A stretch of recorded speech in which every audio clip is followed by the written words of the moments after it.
start properly. So I know Patient is in the chat, so can you let me know if the audio and all that is going through?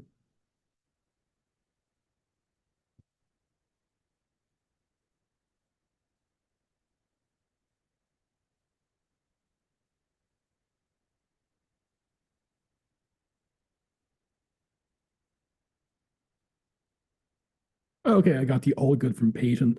There will be like a podcast episode later at 7:30 Utah Mountain Standard Time with Blake Ostler, but because I finished work at 5, I just decided to do maybe like a impromptu live stream just beforehand, just to like eat into the time I have to wait. So yeah, I thought I'd just share like some random notes I have on some topics and then take it from there.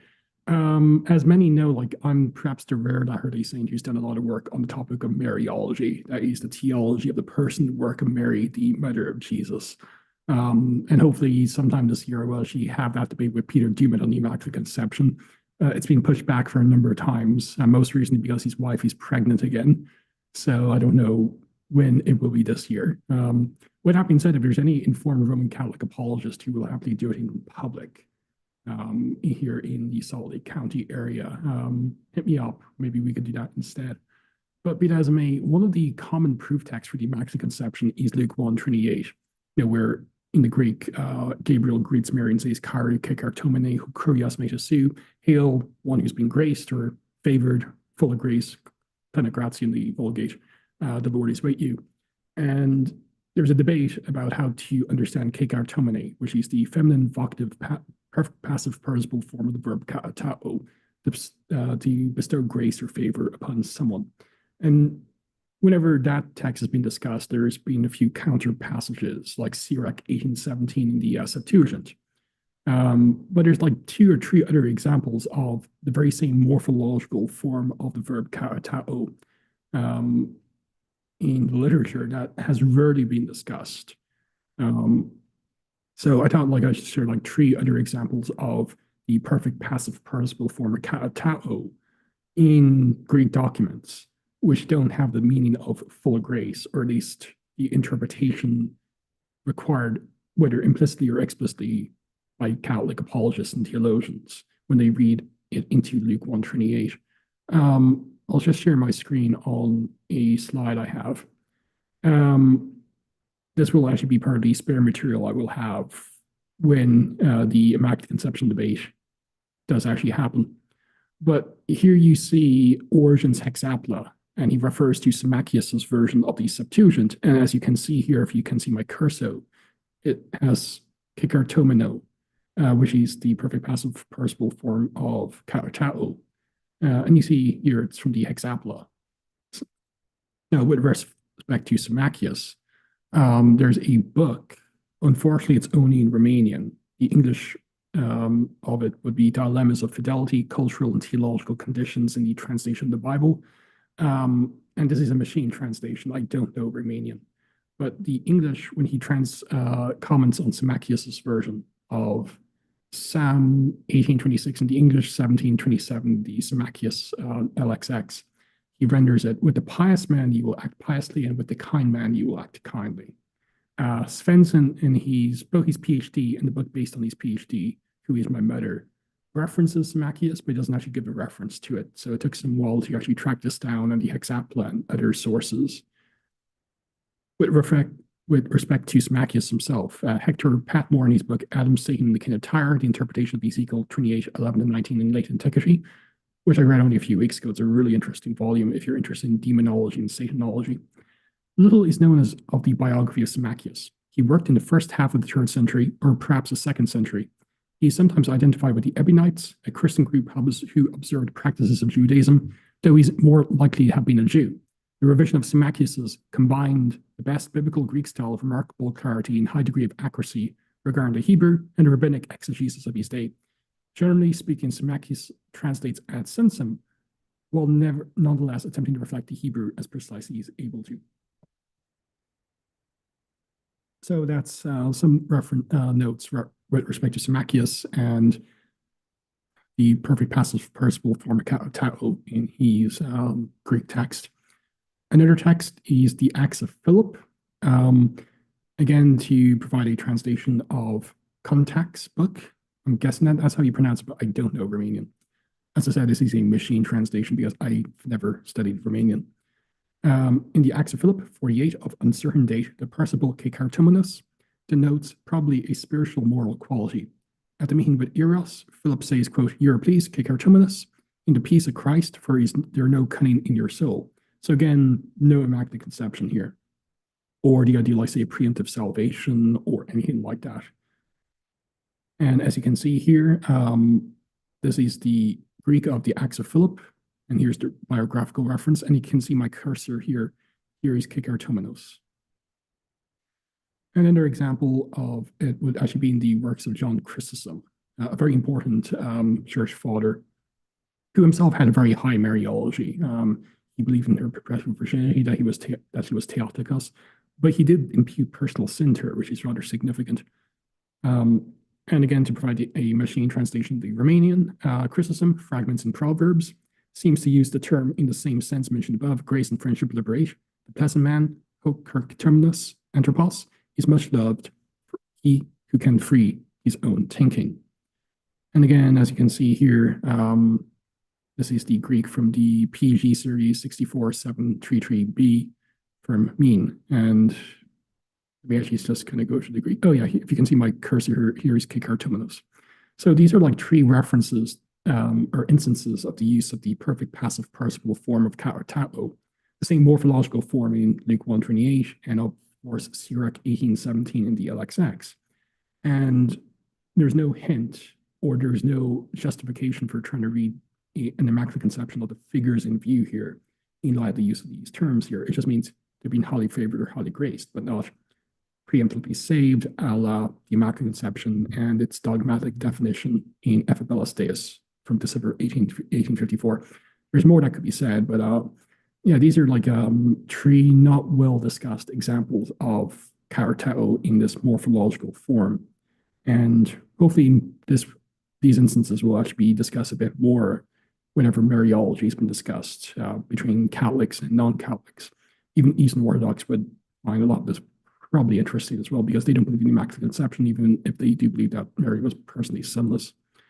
So yeah, that's some rambling about some Greek and how it references Luke 1:28. Red Ivy Records, glad I could finally catch live stream. How are you, Robert? I am doing well, but I am fighting a food coma. We ordered food in today to the office for a monthly meeting, and I had poutine. So yeah, although I'm really looking forward to the interaction I'll have with Blake Ostler about the magic of infinity and traversing infinity and all that cool stuff. That'll be pretty interesting. Okay, well, that's some random stuff to do with Mariology taken care of. The other topic I will actually probably just present on would be Second Nephi chapters 3-5.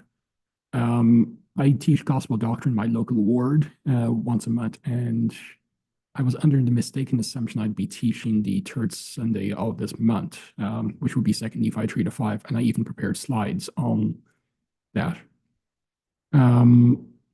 Unfortunately, it turns out, no, I'm going to be teaching now the first Sunday of each month beginning in March, which is fine. It means I get to teach the Isaiah and the Book of Mormon material, so that'll be fun.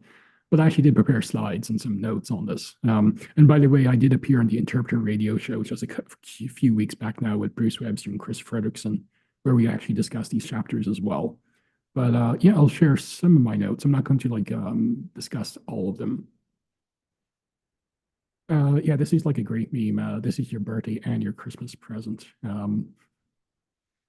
So this would have been like the slides for the lesson Sunday week, but yeah, some may be wondering about why I would begin with this kind of a match thing, but I was about to explain like how, although I used to work as an accountant a couple of years ago, and so I'm pretty good at like normal math, when they introduced trying to find X and Y and differentiate and integrate this, it's like, yeah, you've lost me. So, dear math, stop telling us to find your X, she ain't coming back. But this would kind of would have led onto like a discussion, like say how in geometry, a circle has one foci or focal point. but there's some shapes like an ellipsis here, or ellipsis, I should say, actually have two foci, and that could be like very representative of, say, the church claims of truth and authority. Like, yes, it's Jesus who's the main foci, if you will, but there's a second foci, and that's Joseph Smith and his claims. And this kind of would come out when it came to, say, 2nd Nephi chapters 3 to 5. And to understand the importance of Joseph Smith, there's a revelation in the John Taylor papers dated June 27th, 1882, so the 38th anniversary of the martyrdom. And this is in the Church History Library. So this is the Lord speaking to John Taylor. And although it's not canonized, I think it's pretty based. Behold, I raised up my servant Joseph Smith to introduce my gospel and to build up my church and establish my kingdom on the earth. And I gave unto him wisdom and knowledge and revelation and intelligence pertaining to the past, the present, and the future, even to that extent which was not known among men. And I endowed him with power from on high and conferred upon him the priest of Aaron and also the priest of Melchizedek, which is after the order of the Son of God, even the holiest of all, and after the power of an endless life, and administered forever in this world and the world to come. He was called and ordained to this office before the world was. It was called by me and empowered by me and sustained by me to introduce and establish my church and kingdom upon the earth, and to be a prophet, seer, and revelation of my church and kingdom, and to be a king and ruler over Israel. As I said, this is pretty based. And this is like on the 38th anniversary of the death of both Joseph and Hiram. So this would be pretty much on the back of his mind at this time as well. And I kind of mention this because, like, you cannot be a faithful Latter-day Saint and reject Joseph Smith as a prophet of God functioning. You kind of see this like when it comes to, say, the new hymn book and like the whole furore among some who just want to get rid of praise the man because they just think it's cringe. But personally, I think that's blasphemy. Joseph Smith was a prophet, and we will be judged, those in this dispensation, about how we actually approached Joseph and accepted him. That's what Brigham Young and others taught. We won't go to heaven or the celestial kingdom without the passport, if you will, of Joseph Smith. And that might seem shocking to many others in the Christian worldview, but to heck with them. I don't care. And it kind of annoys me when there's loads of progressive Mormons, Patrick Mason, who have a very low view of Joseph Smith and his abilities as well, and importance to church teachings and church truth claims. So like this would have led on to, like, say, a discussion of 2 Nephi chapter 3, 7 to 15. So I won't actually, we're all know the text here, you can read it. But then I would sum it up with the latter day Joseph will be a shy seer. The seer will do a great work of work to the Lamanites. This Joseph will be highly esteemed, able to convince the Lamanites. Joseph shall do none other work beyond what the Lord commands him. The seer to be great like unto Moses. Out of weakness the seer shall be made strong. Those who seek to destroy the seer shall be confounded, and a spokesman will be provided for the seer. The book you see here is a book by Ross Warner, The Fulfillment of Book of Mormon Prophecies. And although some of it is kind of hit and miss, overall it's actually not too bad a text. If you can actually find a physical copy, you can. You can get like a secondhand one online on, say, Book Finder for like maybe between $7 to $10 if you live in Utah. It's based on the August 1961 master's thesis he wrote, which is actually available online. What was it called? A study of problems relative to the fulfillment of selected prophecies in the Book of Mormon, with particular reference to the prophetic view from 1830 onward. It's actually a pretty good book for, like, say, post-1830 fulfillment of Book of Mormon prophecies. Because, like, a common objection you'll find, and I forget the name of the author, but like there was a book by Signature Books maybe over a decade ago, An Imperfect Book by Wenderly, yeah. And others have argued that the prophetic horizon of the Book of Mormon ends in 1830. But there's actually, and if you go on my page and look up resources on Joseph Smith's prophecies, there's like a post-1830 Book of Mormon prophecy fulfillment section where I document some of this as well. There's actually some prophecies of the Book of Mormon that were fulfilled after its initial publication in March of 1830 that cannot be faked.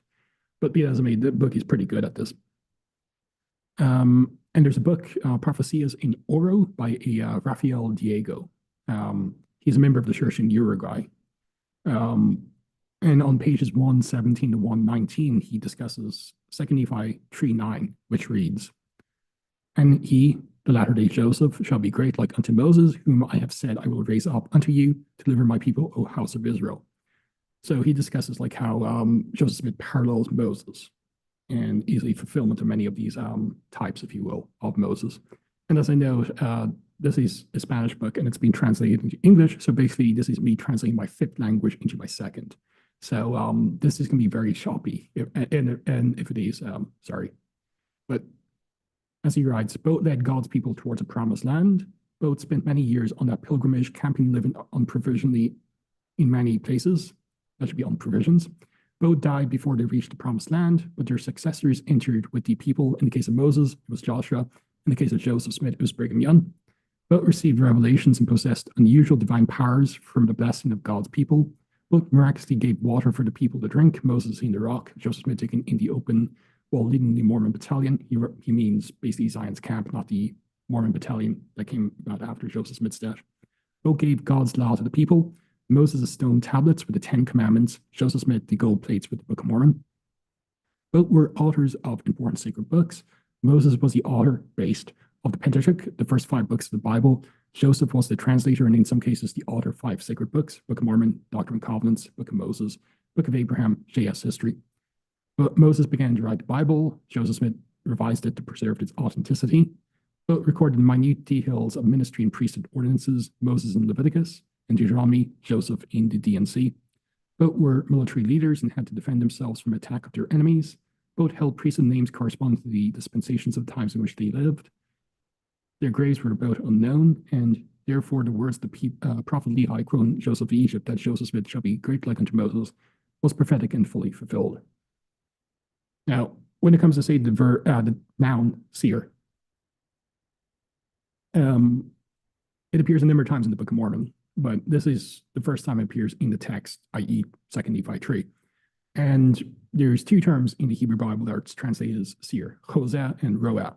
And they both basically mean more or less the same thing.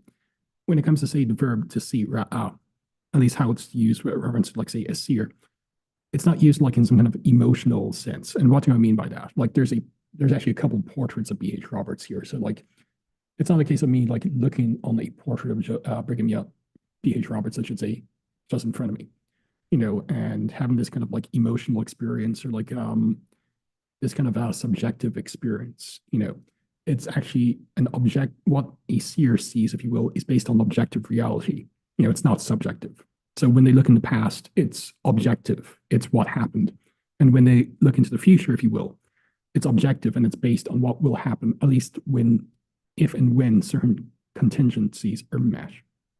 I'm an open theist, but even like to say those who would hold to the normative view of foreknowledge would agree with that as well.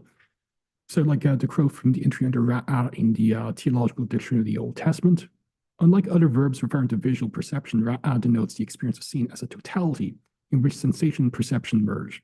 The experience of the visual nature of reality has as its content the meaning, character, and nature of the images perceived.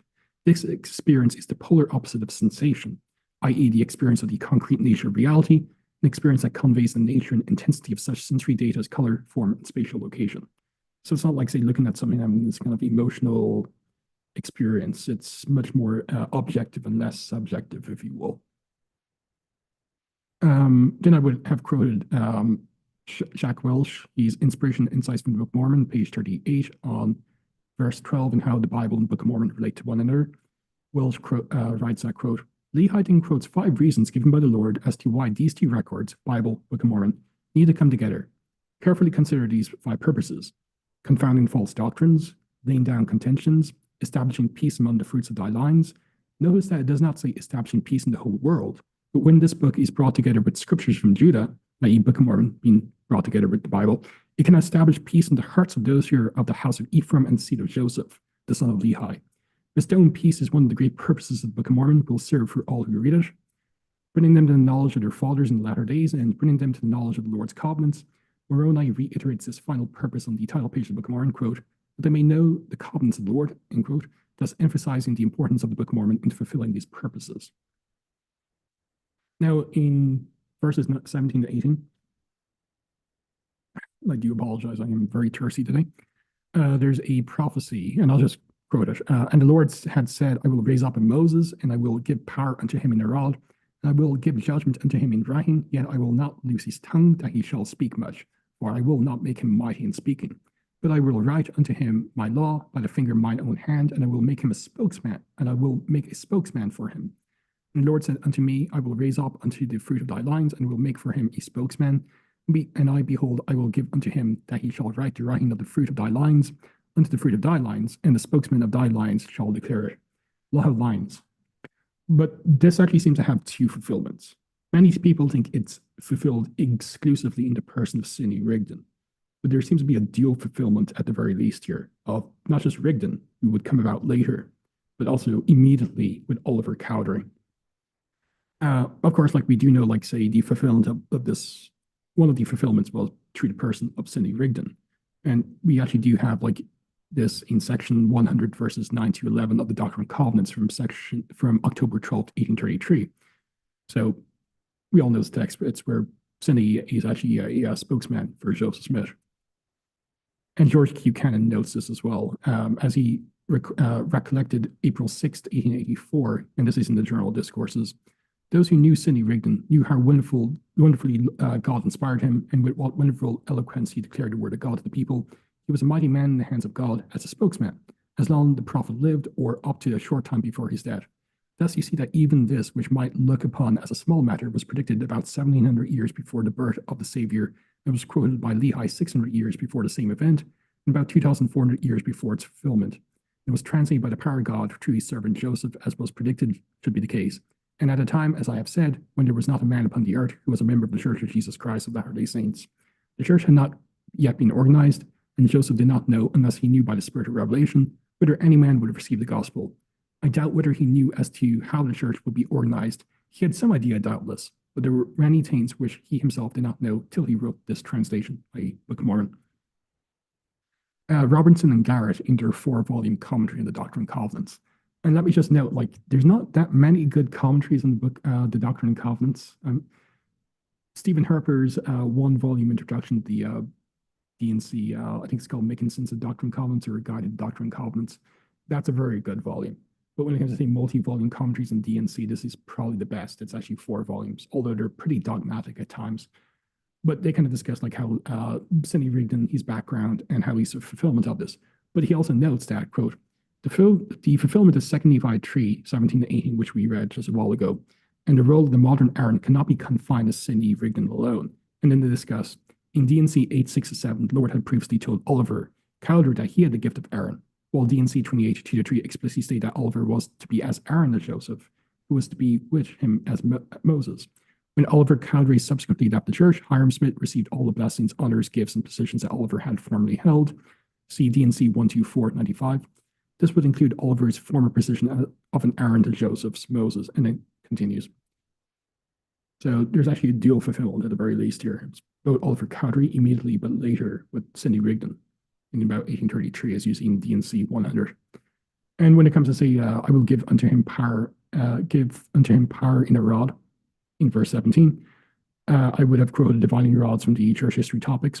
Very good collection of short essays, by the way. Early versions of the Revelation in D&C 8 state that Oliver Cowdery had the gift of working with the sprout or the rod of nature, indicating that he used a divining rod at some point. The Lord acknowledged Cowdery's gift, declaring that there is no other power save God that can cause the thing of nature to work in your hands. When church leaders prepared this revelation for inclusion in D&C in 1835, they called Oliver Cowdery's gift the gift of Aaron, reflecting its similarity to Aaron's rod. And in Revelation Book 1, page 13 of the JES Papers website, who remember these words and keep my commandments. Remember, this is thy gift. Now, this is not all, for thou hast another gift, which is the gift of working with the sprout.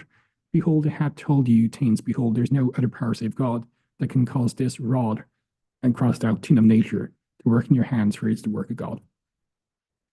Then there's Joseph Egypt's prophecy of Moses and Aaron in verse 17. And this also appears in JST Genesis 50 verses 29, 34 to 35. And although they are like not like say pre-Christian texts, there are like some targums that actually seem to parallel this idea. For instance, Genesis 40 verse 12 of the Targum Neophyti, 1st to 4th century. And Joseph said to him, this is his interpretation. The 3 branches are the 3 fathers of the world, namely Abraham, Isaac, and Jacob, the sons of whose sons are to be enslaved in the slavery of the land of Egypt, and are to be delivered by the hands of three faithful leaders, Moses, Aaron, and Miriam, who are to be likened to the clusters of grapes. And as regards what you said, took the grapes and pressed them into Pharaoh's cup, and I placed the cup in the hands of Pharaoh. This is the cup of retribution, which Pharaoh is to drink in the end, and you, chief cupbearer, your reward shall not be lost, because you have dreamed this good dream. But Joseph did not say the interpretation of the dream, and Joseph interpreted as seemed good in his sight. And Joseph said to him, this is its interpretation, the 3 branches are 3 days. So there's the idea, a tradition that Joseph of Egypt did prophesy of Moses and Aaron. And although it was composed probably in the 14th century, it does actually have traditions predating that. But Targum Cedar Jonathan of Genesis 50, verses 24 to 25 reads, quote, and Joseph said to his brethren, behold, I die, the Lord will remember you, and will bring you up from this land, into the land which he swore to Abraham, to Isaac, and to Jacob. And Joseph adjured the sons of Israel and said to their sons, behold, you will be brought into servitude in Mitzrayim, i.e. Egypt, but you shall not presume to go up out of Mitzrayim, Egypt, until the time that the 2 deliverers shall come, and say to you, remember ye the Lord. And at the time when ye go up, ye shall carry up my bones from hence. And the 2 deliverers are, of course, Moses and Aaron. So there's like a Jewish tradition that Joseph of Egypt did actually prophesy of Moses and Aaron rather explicitly. Then it would have went into, like, say, notes in 2 Nephi 4. And because I wouldn't have time to discuss chapter 5 at all, would have plugged Mormon Or's article on racism in the Book of Mormon. And as I said, like, I do work for DPH Roberts Foundation, the greatest place to work ever. Sure beats being an accountant, which I used to be. But so if you want to, like, say, the TLD or version, let's say, use the Book of Mormon racist, it is, but in the ancient ethnocentric sense, not in 19th century KKK sense and all that jazz. You check out the article, but also check out the primary sources as well. Okay, so, and I would have just like gone through like some notes about this. And then I would have discussed, like, say, the Psalm Nephi, verses 16 to 35 of chapter 4. And then I would have referenced Matthew Nickerson's very good article, by the way, Nephi Psalm, 2 Nephi 4, 16 to 35, in light of form critical analysis from 1997. There's the invocation, verses 16 to 17, the complaint, 17 to 19, confession of trust, 20 to 30, petition, 31 to 33, vow of praise, 34 to 35, and the conclusion. And we've just like shared some notes on this. And the conclusion would have been, Nephi's psalm plainly follows the format and substance of the individual lament as described by Gunkel and elaborated upon by numerous subsequent scholars. Study and comparison revealed that 2 Nephi 4, 16 to 35, the Psalm of Nephi, is indeed a true psalm and not merely a passage of scripture bearing similarities in tone and feeling to the Old Testament Psalter. Not only does Nephi exhibit a talent for literary parallelism, but he also has written a beautiful psalm in the biblical sense of the term. Clearly, Nephi was participating in ancient literary tradition, which he wrote his psalm recorded in chapter 4, 2 Nephi. It is not unreasonable to expect that Nephi's education described as the learning of Jews and the learning of a father, including appreciation and use of Hebrew poetry. Then it would discuss, like, say, how, say, parallelismus membrorum, I can't pronounce it today, helps make sense of Mosiah 15:1 to 8, with a quote of my friend Blake Ostler in this. And, like, say, ancient parallels like Ovresh and Mandai, that's not based on plagiarism necessarily of Romans 7:24. You know, it appears quite a number of times in the Jewish pseudepigraphical texts, like Sibyllene Oracle, Joseph Massonet, Apocalypse of Sirach. And D. Charles Paul references some like pre-Pauline texts as well. So that would have been, like, say, the lesson, and that's the typical lesson I teach once a month. So yeah. So I'm not sure, like, there's anyone watching at the moment. Say 6 watching now. So if anyone wants to ask me any questions or anything like that, you can, and maybe I can end about 6 Mountain Standard Time, but.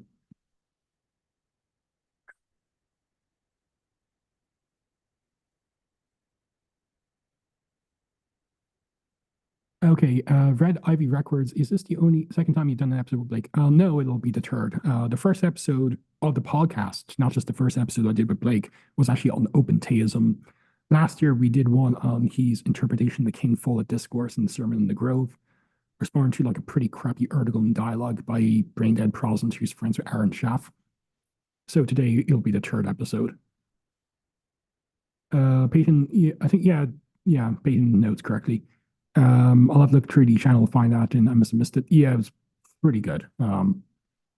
the open theism one was pretty good. Like this was when I was still living in Ireland, in the rural place of Ireland, actually. And yeah, I didn't have the best of internet access, but the internet here in the office and back home here on holiday, pretty stable. So the quality has improved greatly.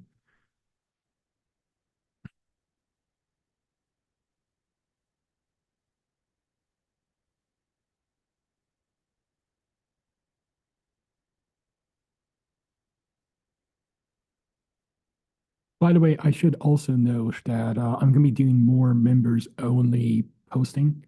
All the podcast episodes will be available for everyone in public, but I'm thinking of doing more member only stuff. So, like the dialogues I have with myself and Travis Anderson, with various Protestant and other interlocutors, that'll probably be on the members only page. And for like members, if it kind of gets like maybe say 5, 10, 15, I'll do like say a monthly Skype or Zoom session or some type of AMA, ask me anything with members on maybe like a once every 2 to 4 week kind of basis. Still have to think like say what to do, but I'd like to actually try to make some type of income, not like full-time job income, but like say something to like help with my extracurricular research and writing uh, outside my job. So if anyone wants to like help that, you'll get some perks. For instance, last night, myself and Travis actually had a rather interesting 2+hour discussion with a Protestant, a Baptist with a master's degree, and it didn't go well for the Protestant.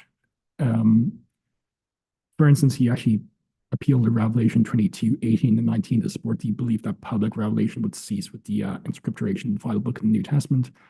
He also appealed to the thief on the cross, and he didn't engage in any exegesis. Yeah, he also, in spite of having a master's degree, did not know what Nestorianism was. It was pretty bad.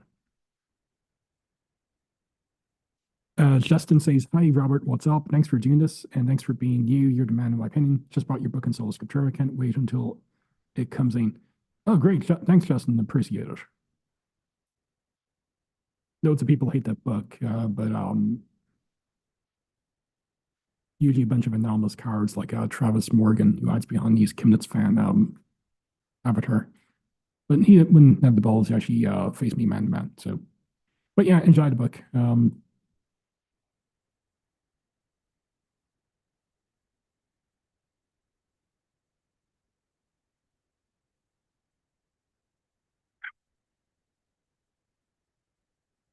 What I'll do is like I'll just like maybe continue this for like a few more minutes, unless of course anyone wants to join and shoot a bull or what have you.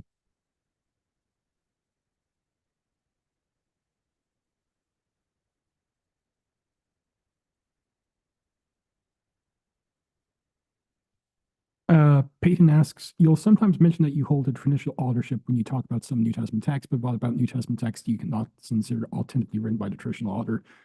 Um, yeah, I'm going to piss off a lot of people. I believe Matthew, Mark, Luke, and John actually wrote their Gospels.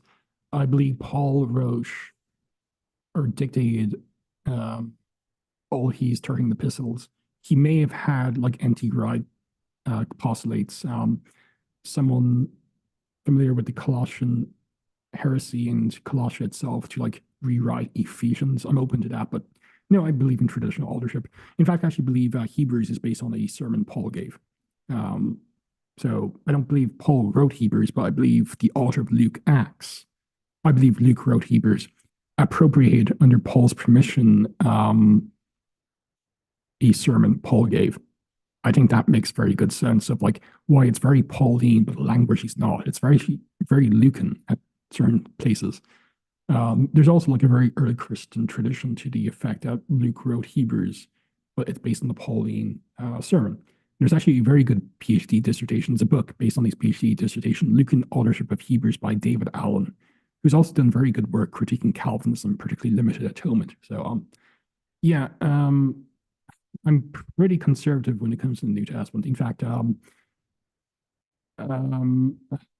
doesn't go to deny some people, but I believe like the Gospels, with maybe the exception of John, are pre-70 documents. I believe a very good case can be made that the Gospel Mark was written sometime in the 40s. And I do believe Matthew and John to be based on eyewitness testimony. And I do believe Luke to actually have been a pretty good, accurate historian in Luke Acts. Yeah, and I don't believe the pastorals are pseudepigraphical. The arguments, like, there's such a high ecclesiology, so it can't be early. They have their ecclesiology ass backwards. You have a very high ecclesiology in other New Testament texts, like Acts 15 and Matthew 16 and 18. So, but yeah, I am surprisingly very conservative when it comes to like New Testament authorship. Unlike some other Latter-day Saints. For instance, Blake Ostler and Travis Anderson completely disagree with me and think I'm nuts when it comes to that. But hey, we're friends. But yeah, I'm pretty traditional when it comes to it. And I say this as someone who's not a fundamentalist. I just think there's very good cases to be, yeah, I know it's based. Richard Bauckham, there's also a book by, I think it's Bernier, on redating the New Testament text, came out like a year or two ago. It's really good. He also argues, I think it's in that book, it could also be in Robertson's book on reading the New Testament, that First Clement was written before the destruction of the Second Temple. Because the traditional view of 1 Clement is that it was written in the mid-90s, but there's a growing body of scholars. They're still in the minority, but they're a growing minority now that believe it was written just before the destruction of the Second Temple in 69. And funny enough, like most New Testament books are either alluded to or quoted in some way in 1 Clement, like Hebrews. So that would actually support, say, my view that Hebrews was written before the Jewish war, not just the destruction of the Second Temple.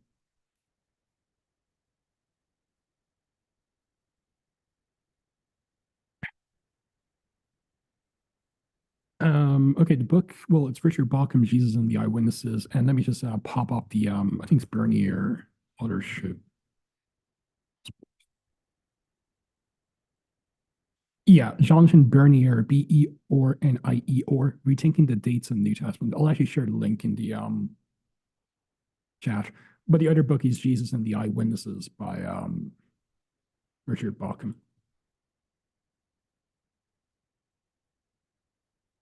Bauckham's book is not easy reading. It's pretty dense, but it's worth the slog. It's now in its second edition. He also had like a two-part debate with Bart Ehrman, I think it was on Justin Brierley's Unbelievable radio show. And Bauckham did very well for someone who has not really done debates. Ehrman is pretty decent at debates. Also, Ehrman wrote a book on oral tradition in the New Testament, and he tried to interact with Bauckham's book, and he only discusses Bauckham's book for like, say, a page and a half, and it's piss poor. There hasn't been like any good sustained critique of Bauckham's book. Now, I would argue there's a case. There's a reason why, namely that there's no good response to Bauckham's thesis. But, it's also good. Those two books would also be very good to refute Dan McClellan's BS, frankly, on TikTok about, gospel authorship and stuff like that. I was recently asked about that. So, any other questions while I'm still here? Because the podcast episode with Blake won't be until like 7:30, and it's not even 6 here.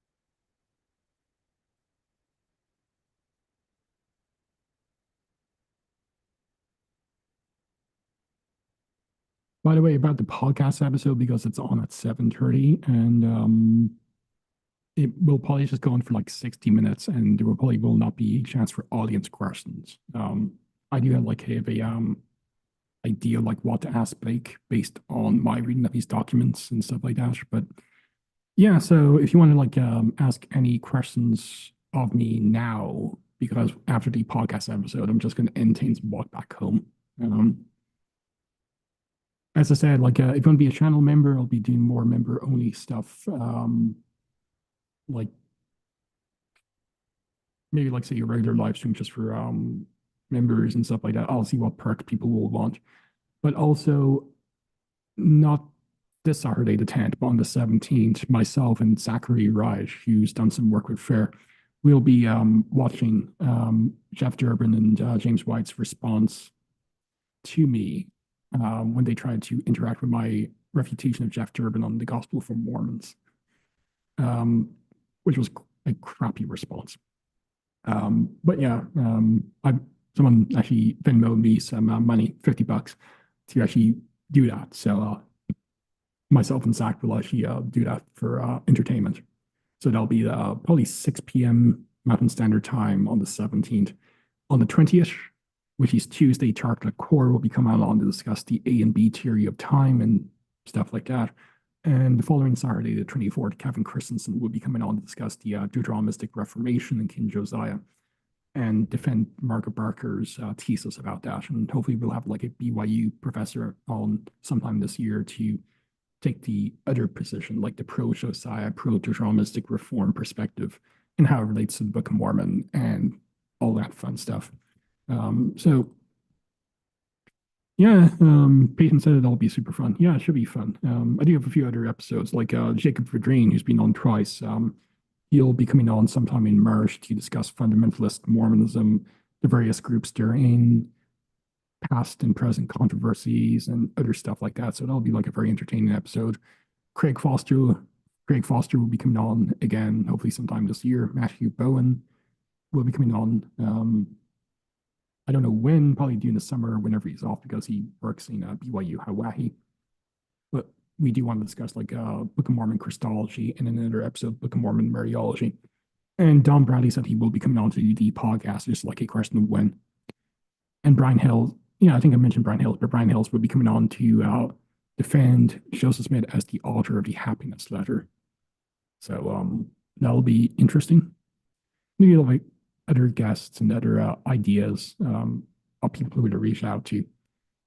Jeff Lindsay was on last Sunday, and he did mention like a friend of his who's done some work on a certain type of language in Mexico, I think. So he said he'll reach out to him to see if he'll come on to discuss that particular topic and maybe how it relates, like say, Book of Mormon and the Anton transcript. I'll see. But if you guys have like any ideas, like say good guests, and when I say good guests, I basically not background crazy, do let me know and I'll consider them. Like Adam Stokes, who've been on twice on the podcast. We had that two-part debate, dialogue, and modalism. He'll be coming on to discuss like the interpretation of the Book of Job throughout Jewish and Christian history. So that'll be fun. But we're also going to be having like another series of debates on whether the Old Testament teaches strict Unitarianism and whether the New Testament teaches modalism. So that'll be like a fun series of debates. We still have to actually have to hash out the parameters and when that's going to happen and so forth, but probably in the summer when he's off teaching. So.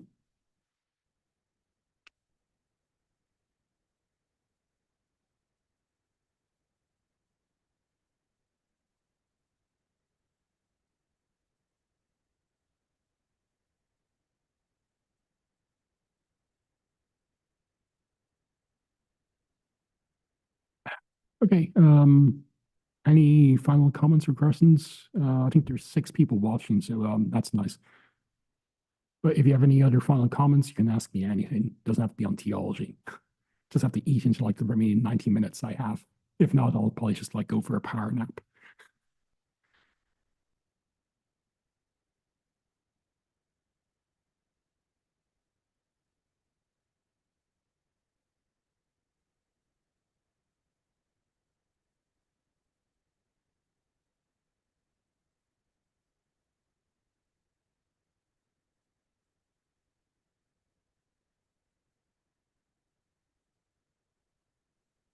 Okay, well, there doesn't be any questions in the chat, and that's fine.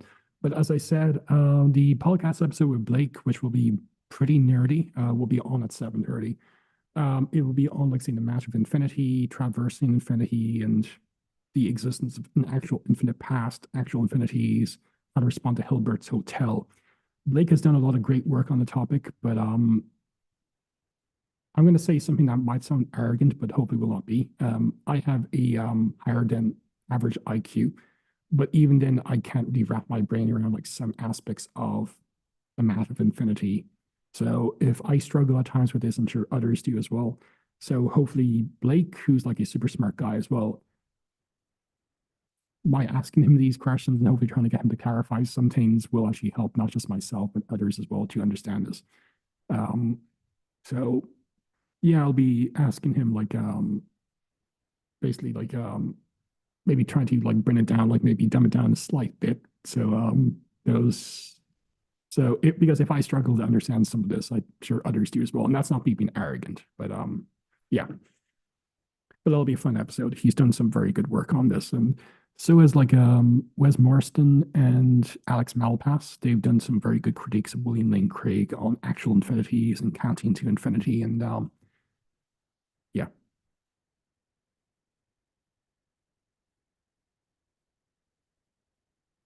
Yeah, Symmetry Breaker, yeah. And people who have not actually read Mars and they're or anything like that is beyond me.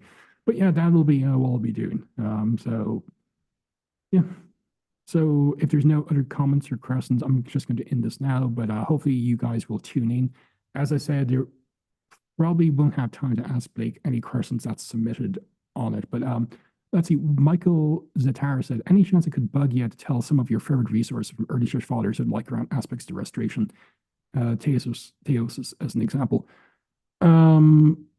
When you say resources and like in articles and stuff like that, because like when it comes to say theosis, there's Jordan Vajda's article, master's thesis, I should say, that was published by Firms as an occasional paper. That's actually a very good resource in how he nuances things. He recognizes with the advent of creation and nothing, the ontological gap between man and God would mean that the LDS understanding of theosis would be precluded. But, there's still the idea, like, say, being divinized by its grace and other aspects that are very Latter-day Saints, if you will, when it comes to, say, kenosis, theosis, even after that. But I'm not sure if you have a copy of that, Michael, but I think we're Facebook friends. So, like, I do have a PDF of it, so I'll send it your way. If you kind of go on my blog, like, you just type in, say, early Christians or, like, patristics and stuff like that, you'll come across, like, some stuff on that. But when it comes to theosis, which is your example, the first place I would start would be actually Jordan Vajda's master's thesis, which was republished by Firms as an occasional paper. I think it was occasional paper 1 or 2, and the other was Christensen's paper on Margaret Barker. But if you don't have a PDF of Vajda's article, let me know on Facebook, and I will send you a PDF of it. But there's like other stuff as well. But when it comes to resources on the patristics or any type of thing, like first and foremost, make sure you've actually read the Apostolic Fathers cover to cover. And there's very good translations to the Apostolic Fathers. 1 Clement, Didache, Ignatius's Authentic Epistles, Polycarp, and some other works as well. I think everyone should, at the very least, have read the Apostolic Fathers. And they do, like, Epistle Barnabas, another example, because they do teach, like, they do teach baptism, regeneration, transformative justification, and a host of other doctrines as well.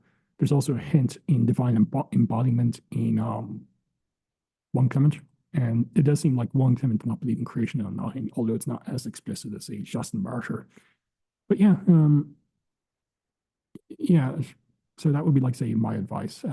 If you haven't read, and when I say you, I don't just mean you, Michael, I'm just generic you, have read at the very least the Apostolic Fathers. You get a very good set. You can get like a book by Penguin Books for like $10 on like the Apostolic Fathers.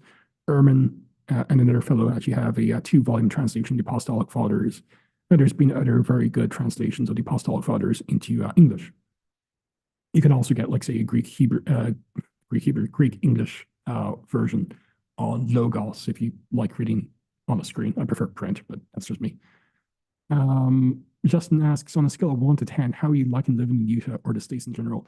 I would say basically, like, at the very least a 9, if not a 10. I love living in Utah. I live and work in Holiday, and holiday is a really lovely place because it's a mix of being quiet enough and introverted friendly enough, but at the same time, there's still a lot of stuff you can do as well. So it's very nice balance.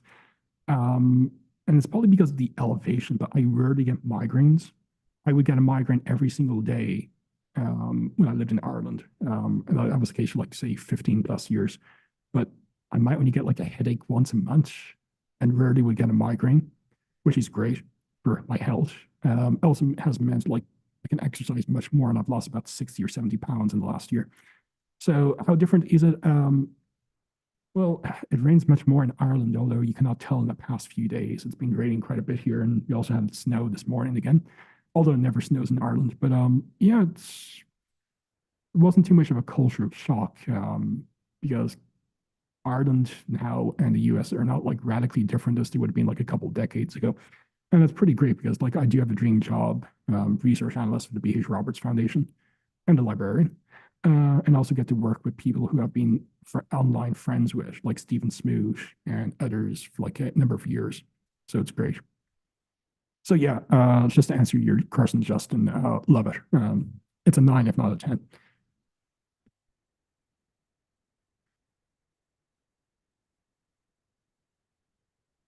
But yeah, how different is it? Like, I don't know. Maybe because like I knew a number of Americans watch a lot of American TV. It wasn't too different. At least there was no culture shock.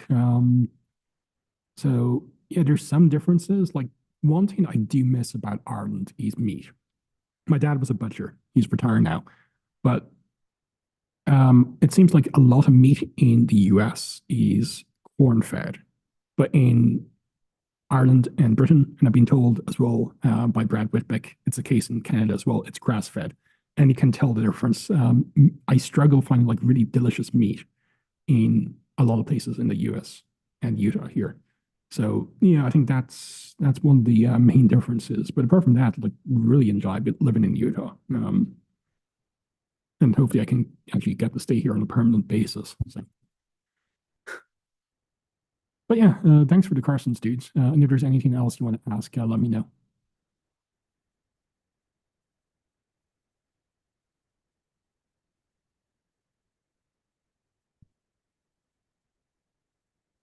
But as I said, Michael, do hit me up on Facebook or email if you don't have the Vajda master's thesis, and I do have a PDF of it, so that would be a very good one. Theosis, which was your example. Um, but of course, like I would say, for you and others, like make sure you've read the Apostolic Fathers. There's some good books by LDS, like Barry Bickmore's book, but I would always say when it comes to anything like that, like always check the sources. And there's also a very good book by Latter-day Saint that's I think really underappreciated, and it's Peterson's book, "Do the Mormons Have a Leg to Stand On?" He also wrote a pretty good book as well on the issue of prophets and authority. Where have the prophets gone? From a number of years previously. I've reached out to him on Facebook to trying to get him on to discuss these books, but he hasn't seen the message. So, I'm going to actually make a note to actually reach out to Peterson on Facebook again. You know, yeah, I'll do that just before the Blake Ostler episode because that would be good. Also, my friend Errol Amy, he's doing like great work on the patristics, but I'm trying to get him to write a book on the topic because the patristics, it's not too difficult to actually have a decent overview of the patristics, but to be an expert on the patristics, that takes a long time because it's not just the 38 volume shaft set that's now available online. There's like the PG and PL series by Mean. A lot of it has not been translated, so you have to be a stud in Greek, patristic Greek, and patristic Latin. There's also in English translations, the Catholic University Press, the Fathers of the Church series, which provide very good translations and commentaries on various patristic works, but they usually cost like $30, $40, $50 a pop. So, I would love to get more of them, and if anyone wants to donate. But yeah, I mean, it would be like a lifetime goal to actually be an expert on patristics, and even then, one would have to like focus on other certain topics or a certain period of time. Like, for instance, I would consider myself pretty well read when it could say Mariology in the patristic era, but and certain other topics as well. I've done work in Christology and Eucharistic theology, but there's other topics as well that I would have to bow my head out, like say the development of absolute divine simplicity is one, and other topics. I know a bit, but yeah. Oh, and also Richard Price, who's a Catholic priest, Liverpool University Presses published his translations and commentaries on the ecumenical councils and other works as well. Yeah, more than welcome. Just happy to answer any questions you have, Justin, and others as well.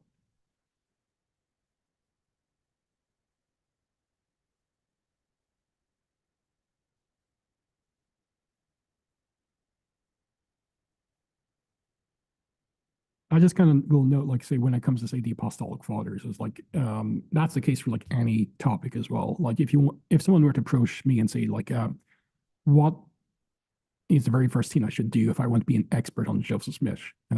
Yes, you should read Bushman, which is a pretty good biography. You should read Brian Hill's volumes, Don Bradley, his research on polygamy, blah blah blah. But first and foremost, you have to read the primary documents, like Joseph Smith's diaries, his letters, his writings. Basically, spend a lot of time on the Joseph Smith Papers website, or drop a lot of money on the printed Joseph Smith Papers books before you do anything else. And that would be a good one. As Michael says, it's ironic because I've been trying to get hold of Daniel Peterson to ask about some things because someone else suggested him, but I'm not an author, etc. So I expect to be ignored. To be fair, Dan is a very busy person. I've emailed him a couple of times and he doesn't really respond that often. And it's not because like he ignores non-scholars. He's pretty busy, but yeah.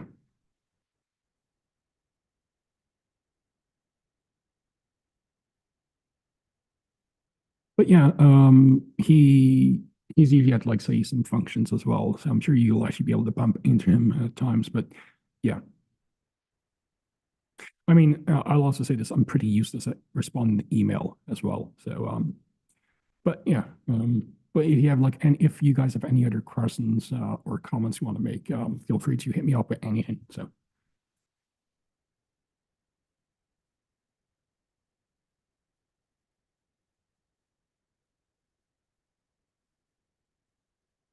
Oh, and Michael just messaged me on Facebook. So, Michael, I will send you the PDF.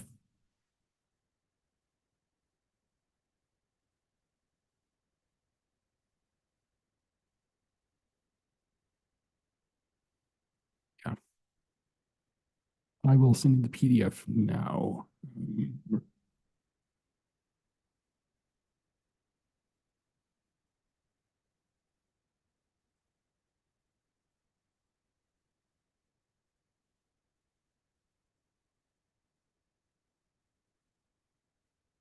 Yeah, I just sent it to you as a PDF on Facebook, Michael. So enjoy.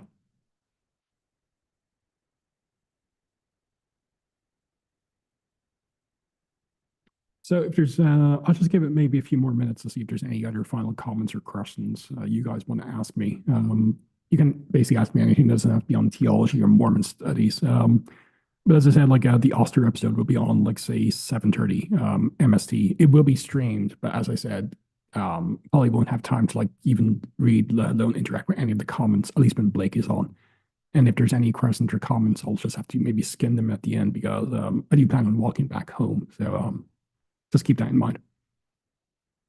As I said, we'll be doing some stuff in the next few days as well. For instance, expect the video of myself and Jacob against the Baptists to drop, but that's going to be like members only. But you don't want to miss that one. Justin says, as an ex-Protestant, were you Reformed or Arminian, Justin? Just out of curiosity. I found that debunking sola scriptura is very helpful. Yep. I would help shape my Latter-day Saint theology arsenal. It's been a member of 3 years. Oh, yeah, congrats. I've been a member for almost 19. Yeah, because it's like debating with a Catholic. At the end of the day, it's going to go back to, say, the papacy. So you have to be informed by, say, Vatican I, what it teaches about the primacy of Rome, its historical claims, blah, blah, blah, like how to interpret, say, the Petrine text in the New Testament and its reception in the patristic era. Even Oh, he actually did a live debate with William Lane Craig. I'll come back to that one in a second. But when it comes to say a Protestant, I'm sure as a former Protestant yourself, Justin, um, when it comes to say any disagreement, and it's not just being a Protestant and a Latter-day Saint, it's a Protestant and anyone who's not fellow Protestant, it's going to go back to ma sola scriptura. So once you debunk sola scriptura, yeah, that would be you have to do that. So you have because ultimately you can like give like very good historical reasonings for like say a certain doctrine and so forth, but unless of course like it's explicitly stated in the Bible, you know, ma sola scriptura, a Protestant will just be like, and so. Um, oh yeah, my question cut off. I was asking if you'd recommend any other books to shape me theologically. You've read McConkie and Nibley. Yeah, Nibley's a bit dated, but like yeah, he's still pretty based. Theologically, he- there's some works. Let me just say like some works by B.H. Roberts, like the Mormon Doctrine of Deity and the Truth, the Way to Life. Although it's gonna be a bit dated, you know, but they're still classics. Uh, Jesus the Christ by Talmage, but with the caveat that you have to be able to sift the theology from the history. He wrote the book in 1916. The history is incredibly dated.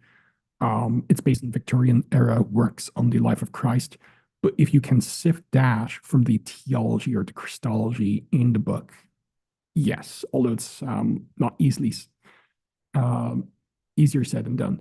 But if you can do that, Jesus Christ. When it comes to, like, say, theological works, Blake Ostler's 4-volume series exploring Mormon thought. There's also a book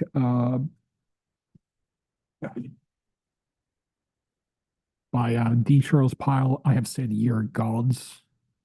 A very good book on the plurality of gods and theosis and all that fun stuff. And like there's other works like Barry Bickmore's Restoring the Ancient Church and Offenders for Word by Ricks and Peterson, like when it comes to theology, stuff like that. And like maybe commentaries in the DNC, for instance, like Stephen Harper's, I think it's a guide to the Doctrine and Covenants, but if you type in Stephen Harper Doctrine and Covenants, that'll come up. And there's other works as well. If there's any, like any specific doctrine, do let me know. But yeah, uh, you were a Baptist Wesleyan. Okay, so basically Arminian. Um, Generic Koala says, do you think that the tetragrammaton that is Yahweh or Jehovah in Scripture is always Jesus? How are we to make sense of he's being the God of the Old Testament when the New Testament seems to assume it's his father? Yeah, first and foremost, everyone should read the June 1916 First Presidency statement on the relationship between the Father and Son, especially the fourth section on the divine investiture of authority. So yeah, everyone do that as a reading assignment, and the exam will be tomorrow. But yeah, not every instance of Yahweh or Jehovah in the Old Testament can be the pre-mortal Jesus.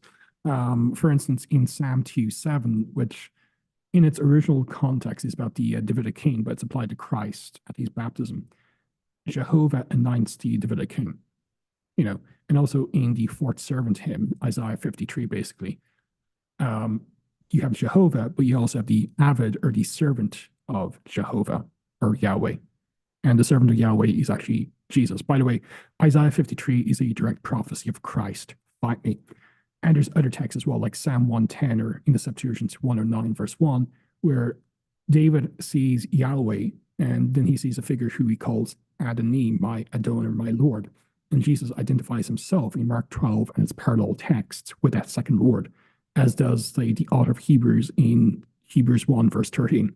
So there's instances in the Old Testament in light of the Christ event that shows not all instances of the tetragrammaton is about Jesus or has Jesus as its referent. But what's rather interesting is there's actually, even in Hebrews, an Old Testament Yahweh text is applied to Christ, i.e. Psalm 1 or 2, about the immutability of God and also how he participated actively in the Genesis creation in verses 10 to 12 of chapter 1 of Hebrews. And it's talking about attributes here, not say titles. So you can't claim like you know, it's only typological and so forth. So and also like even the Doctrine and Covenants, like Jehovah does not appear in the term Jehovah does not appear in the DNC that often. But in section 109, it's clearly in context the person of the Father. But what's rather interesting is in the very next section, section 110, when Christ appears, the term Jehovah is applied to him in some way. So once one recognizes that Jehovah is not like a proper name, like say Robert or Justin or Michael or whatever your name is, generic koala, and I just honestly hope that's not your real name. If not, like bad parenting. It's more of a title, then it would make a lot more sense of what's going on, because there's a lot of fluidity when it came to the concept of name Shem on the map in the ancient world than what we think today. It's really only with the 1916 First Presidency statement that Jehovah is often just applied to the premortal Jesus and Elohim to the Father, to avoid confusion. But even then, Elohim is not actually the proper name of God. It's actually Amen in the D&C.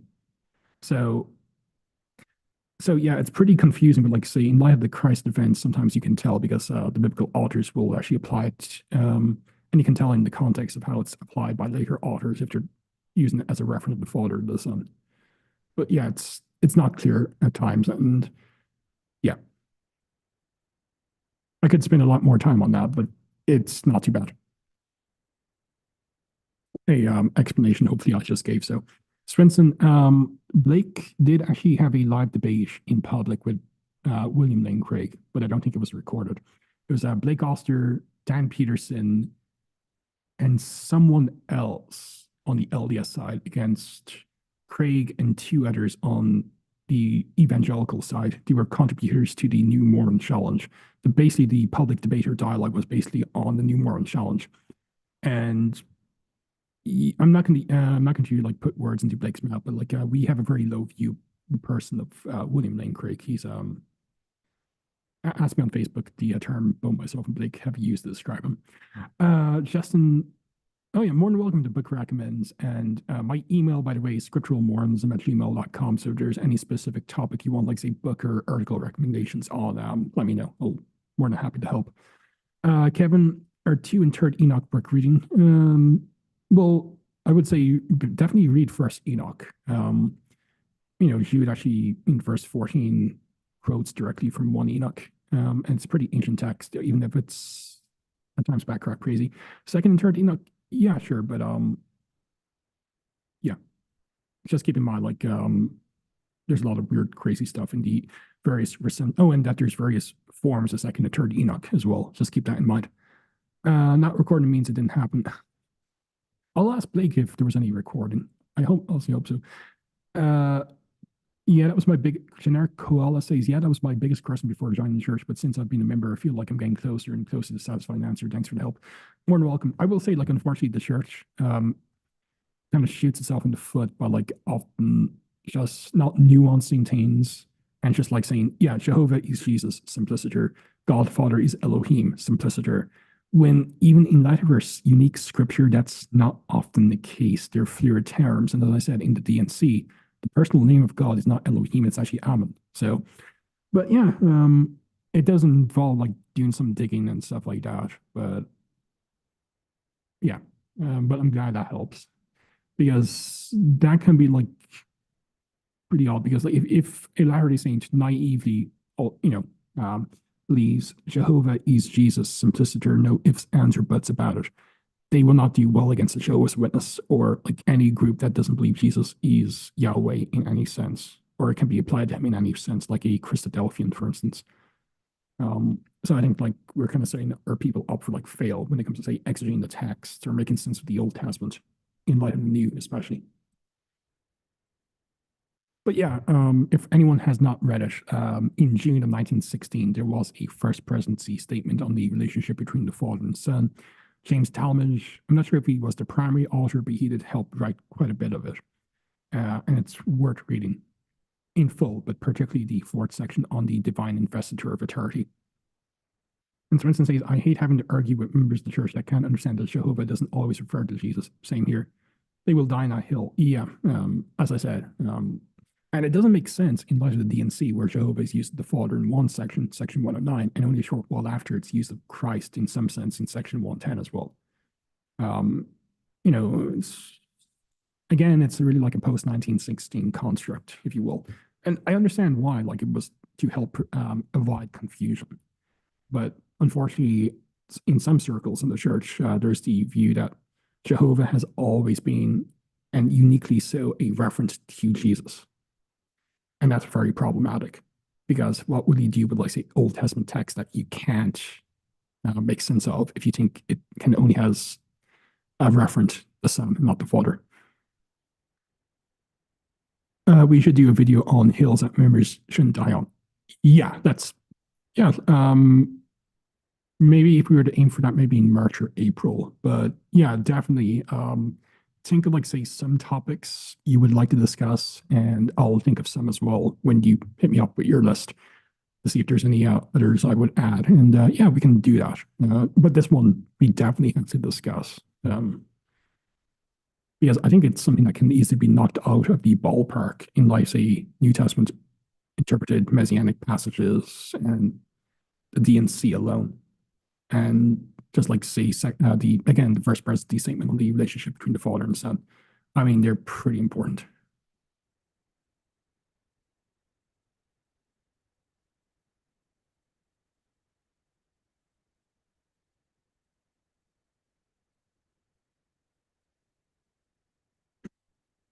Red Ivy Records, that video might get irrevisibly, would be definitely worth it. Yeah, I mean, some people may be a bit peed off about it, but I mean, as with any faith tradition, I'm not saying this is unique to Latter-day Saints, but there is a lot of, like, common misconceptions or folklore ideas or well-meaning but errant ideas floating around, like, say, the church as a whole. This being one very well-known example. So, like, yeah, there's certain hills I don't think, like, Latter-day Saints have to die on. I do think, like, they're non-negotiable still. Like, say, the Book of Mormon is, at the very least, historical, in the sense there was historical Nephi, there was historical Jesus who appeared somewhere in America. Personally, I hold him as America, fight me. But, and that were gold plates and so forth. Like, at the very least, a minimal Book of Mormon historicity view, although I would hold much more than that. Or that Joseph Smith was a true prophet and he did see in a vision God and Jesus, and various basic true claims of the church are true, basically. David Harper, I hear about the pseudepigraphical text in the Bible. That got me thinking, are there any texts written by apostles or prophets that are missing in our Bible that we have apostolic prophetic authorship? Yeah, I'll share the essay on, I will share the essay here when I finish.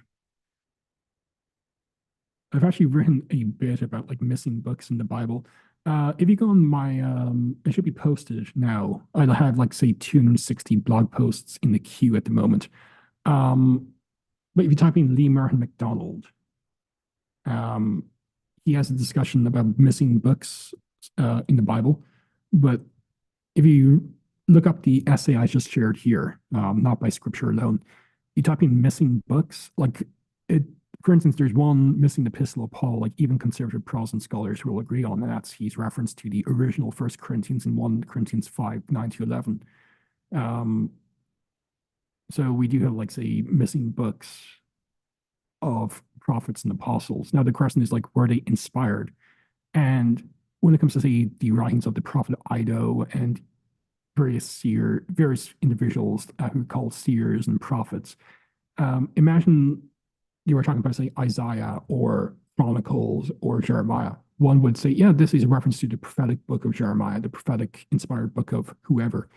So when it kind of couches these books, when it comes to, say, prophetic, like the writings of prophet Ido or the seer X, Y, and Z, or what have you, it does seem to indicate, like, the biblical authors did view in, say, 2 Chronicles 29, for instance, that these various books were actually God inspired, but they've been lost. And that may be the case when it comes to, say, the original 1 Corinthians that Paul references in 1 Corinthians 5, 9 to 11 and other texts. But I have a discussion about that on that essay, and also Lee Martin McDonald has written quite a bit, and I've done some excerpts of his book on my blog as well. So that would be a good place maybe to start.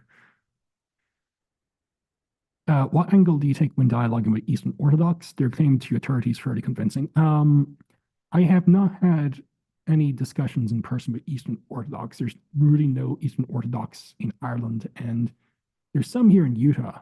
There's a St. Elias church not too far from where I work.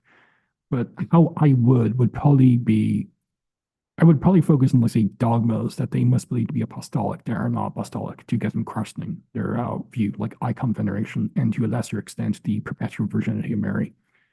Um, I would have more experience interacting with Catholics naturally because of my background. For instance, see the video I did with a Catholic fellow by the name of Nick that's on the YouTube channel, where I basically said, let's just say for sake of argument, there's no great apostasy. Show me Roman Catholicism and the opening centuries of Christianity. And I might do that in Eastern Orthodox as well. But I will say this, like, if I had to pick between Roman Catholicism and Eastern Orthodoxy, as a Latter-day Saint, I'd be more attracted to Eastern Orthodoxy because of the energy essence distinction. They have a more robust understanding of theosis than Catholicism.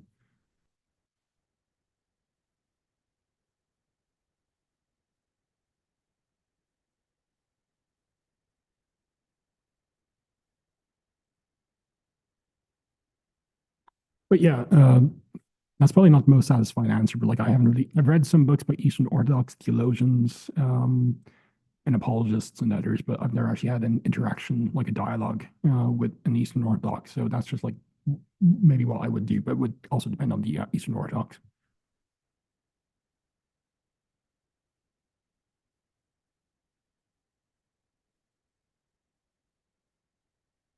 But yeah, I would claim, like, in comparison to Roman Catholicism, at the very least, their claims to authority are pretty more convincing than, say, the Vatican I dogmatic understanding of, say, the papacy and the primacy of the singular Bishop of Rome.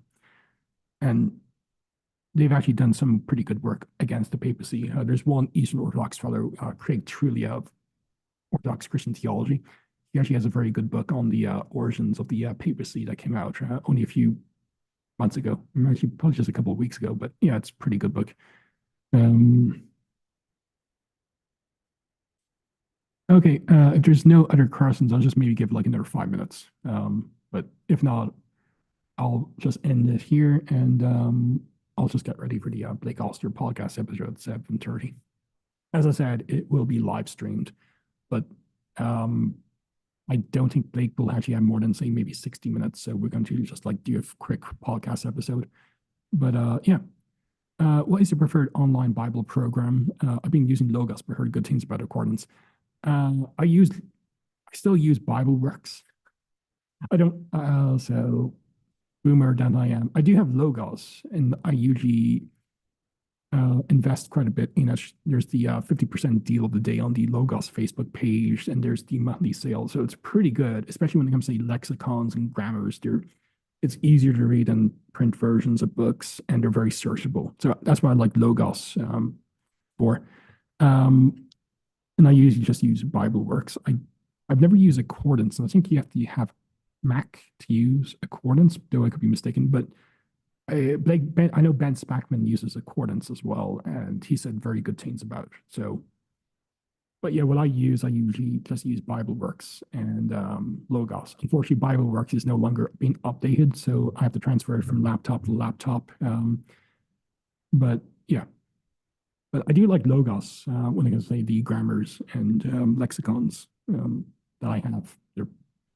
And also the search function, I'm trying to get used to it still, but it's not too bad.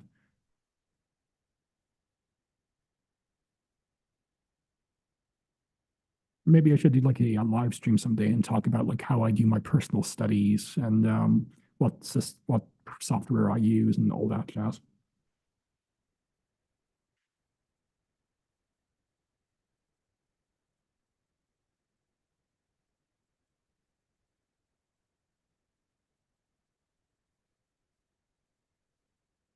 Yeah, more than welcome. By the way, anyone in the chat, anyone did watch the full episode of the Jubilee episode, Mormons versus ex-Mormons?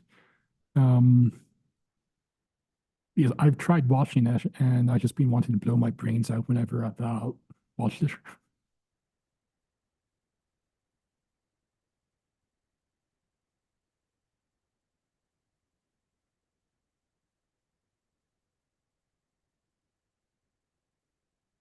Yeah, for a real personal study stream would be go hard. Yeah, I might discuss like say my daily scripture reading and how and why I do what I do. And also maybe like say how, and also I often get asked questions about like how do I read so fast and what do I do to retain stuff. So I might actually go through what I do. It might not work for anyone else, but like I might do that sometime. Um, Kevin says, I watched that video with Nick, thought it was great, but like you, I'd pick orthodoxy over Catholicism. Yeah, I mean, at the end of the day, I could not in good conscience become Eastern Orthodox anyway, because icon veneration, which I do believe to be idolatrous. Um, but I do believe they're correct about the filioque clause, and I do like the fact they have the energy essence distinction, so you don't have to believe in absolute divine simplicity, which is frankly nonsense. But yeah, I've actually had some friends who were for a while considering becoming Eastern Orthodox before they actually became LDS, like my friend Errol Amy. So, by the way, on Eastern Orthodoxy and Roman Catholicism, there is a author, Sisinsky. He's written like books on the filioque clause, the papacy, and also most recently, Azumes, Purgatory, and Beards. Now, I kid you not. So he'd be a very good book, person to invest in if one's interested in, say, the East-West debate. Generic Coella, I feel like the main question has to be if the charity is true or not. Like they were just being how effective it was as a secular charity and it was liberal enough on social issues. Yeah, you're talking about the Jubilee episode. Yeah, I mean, we did briefly on the last live stream do a review of the one on whether the LDS Church is a cult, and I did swear like a sailor after John Dehlin said these absolute stupid comments. But I thought Kurt and Greku in that section anyway did well. But yeah. Shinumo, hi Robert, excited for your episode scheduled in a couple of weeks. The Christensen one, I'm guessing. Yeah, because we have one today and we have two in the forthcoming weeks with Kevin Christensen and just before that, Turk the Core. But yeah, glad you're excited for that. I'm looking forward to today's one and the forthcoming ones as well. Really have to like get a few ready. As I said, there will be at least one immersion in Mormon fundamentalism. Myself and Jacob Fridrian will be putting the fun back into fundamentalism for that one.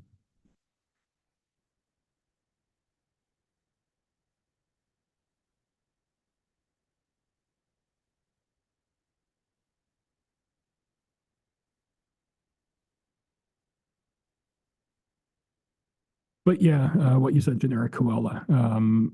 Yeah, that has to be the main person. I mean, there is like a time and place to discuss, like, say, the church's efforts as a charity and blah blah blah. But whether or not it's true, and of course, like when you kind of get a determinist to define what's true, it's like you're just a bunch of molecules having like molecules hit off one another. There's no such truth as in your worldview. But yeah, Harper, you have a fire personal study, but who do you have companion study with? No one. Sad violin sounds in background. It's like in spite of the polygamy shirt I often wear, I can monog. So, sad. Michael says, regarding that Jubilee video, I also can't finish it. Yeah, it's cringe at times. I don't know how anyone does unless they're planning to react. When I gathered from Timber, mostly is that the final production was highly standard. And yeah, I agree. To be fair, like Timber did well, but like how they gained up on him. Imagine if the roles were reversed and like say heterosexuals going up on the on him instead, and he was like openly gay or actively gay, if you will. There would be furore, but like when it comes to say someone who does the right thing and fight against any homosexual urges he has because it's damnable, yeah, you have to give Timber huge amount of kudos for like being calm and just for being him as well. And I do like the fact he basically said, like, if you continue like in a homosexual lesbian relationship, you're damned. I mean, it's true.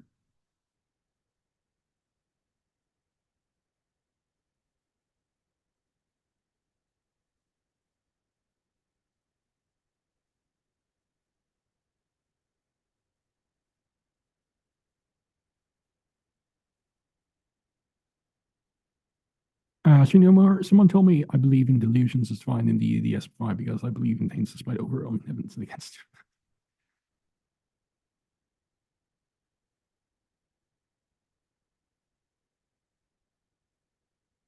Oh, I'll get the name for him.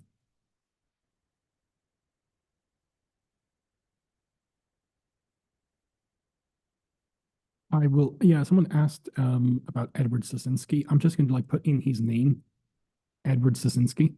He used to be a Uniate, i.e. Eastern Rite Catholic, but he became Eastern Orthodox. He actually has a number of very good interviews with Catholics and others on these various issues, but he's written like a very good book on the history of the Filioque clause. He's also written a very good book on the papacy and other topics as well.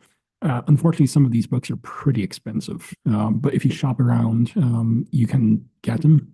Not too expensive. The papacy book is very good, and like even Catholic apologists would have to admit, Soszinski, for the most part, is pretty fair and balanced when it came to the papacy. It's not like, say, Lorraine Bettner, Robson's type silly Romanists, type of argument against the papacy. It's just even not a critique of the papacy. It's more like, say, a history of the East-West debates about the papacy and the nature of Petrine supremacy, and it's very good. If one's looking for like a classical work on the papacy, there's Edward Denny, Papalism, 1912. Yeah, Edward Denny, Papalism, 1912. It's on archive.org. You can also get it on Amazon through, like, say, Forgotten Books or some other reprint. It's not the easiest reading, but like it does refute, like, say, all the common quote lines, like Agato's letter in the Sixth Ecumenical Council and 1 Clement and a host of other things as well. But yeah.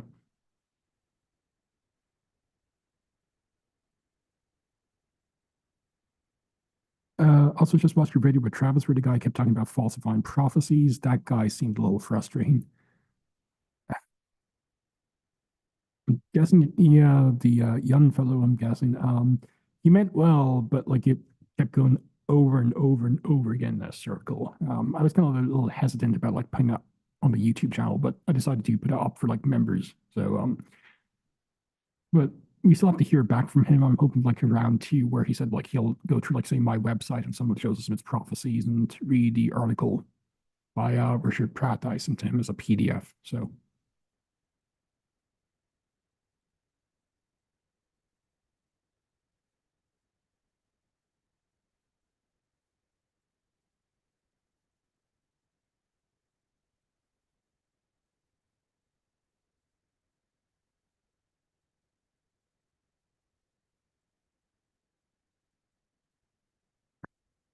opinion on the documentary hypothesis, is it valid, is it on the right track, is it completely bogus?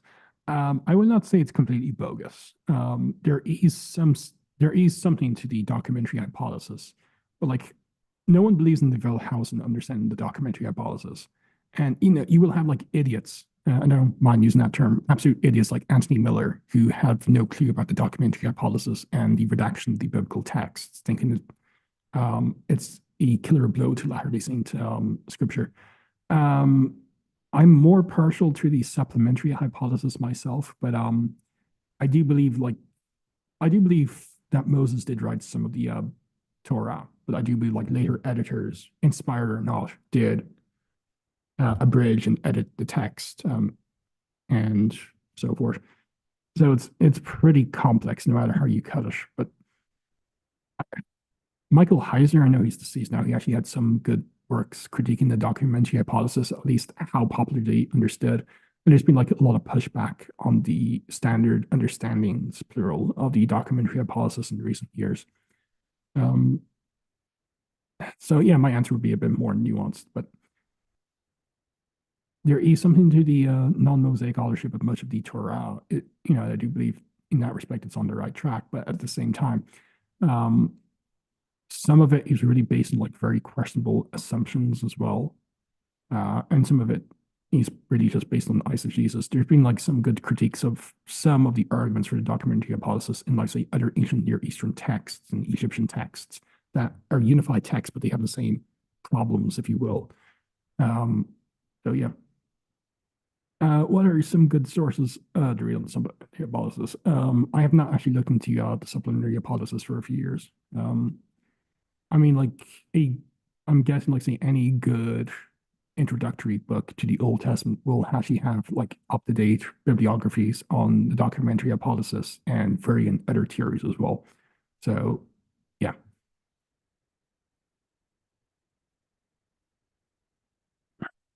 I mean, The documentary hypothesis was the very first thing I had to learn, like Hebrew Bible 101. So I'm more informed about that. But it's been years since I've actually really delved deeply into, like, say, the into outside, like, say, reading, say, commentaries on various books of the Torah itself. But there's a good article by Kevin Burney on the documentary hypothesis that was published, I think, about 2000 by Dialogue. So that would probably be like a very good entree, if you will, into like how the documentary hypothesis relates to uniquely Latter-day Saint scripture.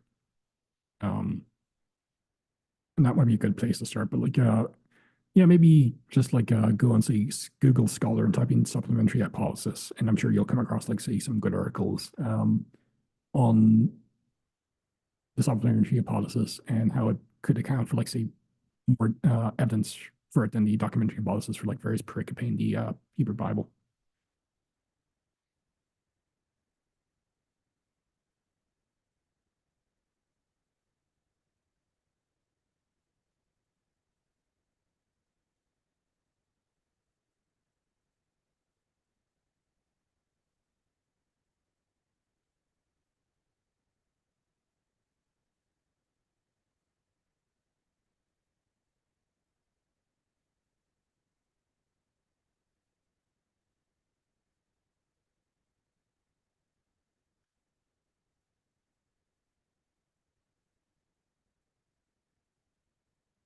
Okay, what I'm going to do is, like, I might just like end the stream if there's no other questions like in the next few minutes. But yeah, as I said, like I'll probably hope to do like more live streams, like maybe one or two a month, and I'm hoping to do more membership only stuff as well.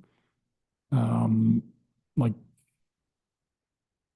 uh, put my dialogues with Travis Anderson and like various interlocutors on the member only section, and maybe do like, say, a Zoom chat, Zoom stream with members of the YouTube channel, maybe once a month. They're doing AMAs or doing presentations on specific topics just that they want when reason, like if it's within my wheelhouse. But yeah, I'll be taking, like, say, channel perks and membership perks as well. So, but like, as I said, all the podcast episodes will be for everyone. So that won't be behind a paywall, but I'm hoping to do hopefully try to earn a bit more just doing YouTube and other stuff as well. I need to know where you got that shirt. From an ex-girlfriend. Not joking. If you type in "I heart heart polygamy," I'm sure you can come across this. But yeah, I often wear it at the Mormon History Association meetings and the Fair Conference. I do get dirty looks at MHA when I wear it at times, but totally worth it.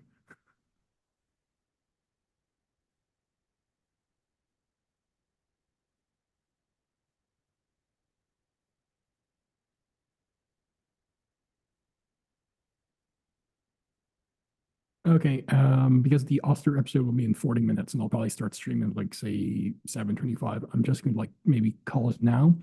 But yeah, thanks for everyone for joining in and watching.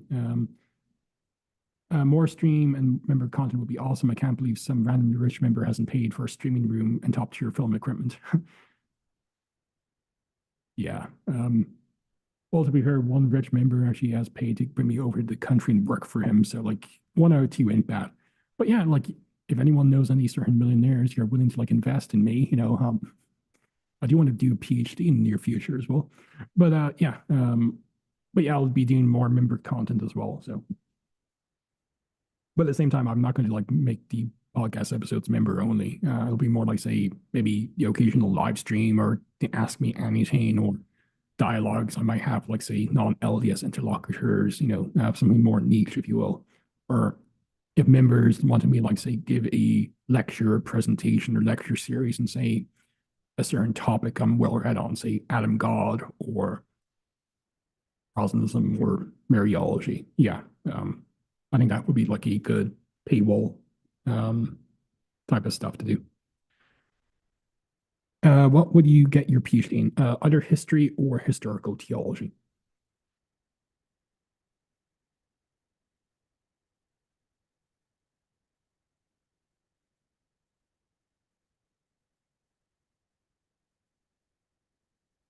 I do hope to maybe like apply for a master's first and then a PhD in history. Once I'm once I know like I'll be here like on a more permanent basis. My visa has to be renewed sometime in 2025, but that's just contention about me still being wanted by my boss, which will be the case. I mean, I'm pretty good at my job, so not worried about that. But once that's the case, I'll probably try to do like a part-time master's degree in history and then move the PhD in either history itself or historical theology or something to do with that. Any fun debates coming up? I have had a public debate, but like it's been pushed back twice already for completely understandable reasons. In this case, his wife is going to be giving birth soon. So, but yeah, there'll be a debate on the Immaculate Conception in public here in Utah with a Catholic apologist. So it'll be fun. I also do have like some debates with my friend Adam Stokes on, we'll be debating on whether the Hebrew Bible teaches strict Unitarianism and also where the Greek New Testament teaches modalism. It'll be like Eve Turdenford. It'll be basically the follow-up debates to your two-part debate on whether the Book of Mormon and other unique LDS texts teach modalism. Have you read The Two Babylons by Hislop? Yep, it's absolute garbage. It's awful. I mean, I have a copy because it was published by Jack Schick Publications, and I thought that was pretty cool just to have. And I've read it, but the book is awful. It really is. There are trying to pull the whole Roman Catholicism is basically Babylonianism. Redivivus is the worst type of way to critique Roman Catholicism. It's ahistorical. Basically, if you want to critique Roman Catholicism, you have to do a lot of reading and a lot of digging. I mean, like, in order to understand Catholic theology, you have to read a book like, say, Denzinger's Sources of Catholic Dogma, which I've done twice, and other works as well. But Hislop's book is the book excrement. Let's just put it that way.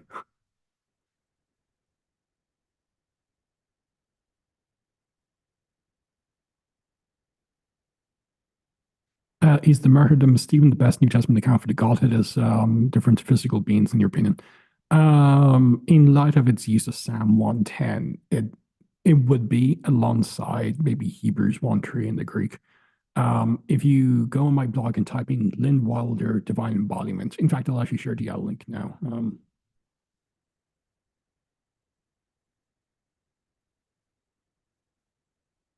But yeah, I do believe like Acts 7 is a pretty good text to use to show that the Godhead are really distinct in a numerical way, and most other theologies would be comfortable with.